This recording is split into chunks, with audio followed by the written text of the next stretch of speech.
রাসূল যদি বলতেন যে আমি নামাজ পড়বো, নামাজের ব্যবস্থা করে দাও, কুরাইশরা খুব আনন্দের সাথে কাবার সামনে নামাজের ব্যবস্থা করে দিত, কোনো সমস্যা নেই। রাসূল যদি বলতেন আমি রোজা রাখবো, তাহলে রোজার ব্যবস্থা করে দিত।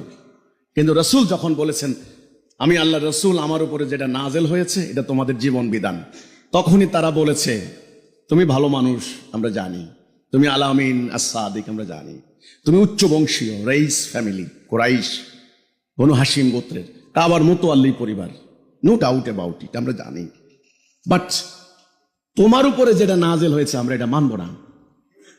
আমরা আমাদের পূর্বপুরুষ যেটা অনুসরণ করেছে আমরা সেটাই মানব। তারা মানতে যেটা স্বীকার তারা রাজি ছিল না বলেই তো তারা কাফের হয়ে গেছে। তারা কি আল্লাহ বিশ্বাস করতো না? হজ করতো না? যাকাত দিত না? দিত। কারণ কাফের কেন হলো? কারণ তারা আল্লাহর এই বিধানকে জাতীয় রাষ্ট্রীয় জীবনে মানতে প্রস্তুত ছিল না। একই কারণ যদি বর্তমানে হয়ে থাকে, আমরা নামাজ পড়ি, রোজা রাখি, হজ করি, মসজিদে যাই, আমরা জাতীয় রাষ্ট্রীয় জীবনে আল্লাহর বিধান বাদ দিয়েছি, আমরা মুসলমান দাবি করতে পারি কিভাবে? কোন সূত্র মোতাবেক?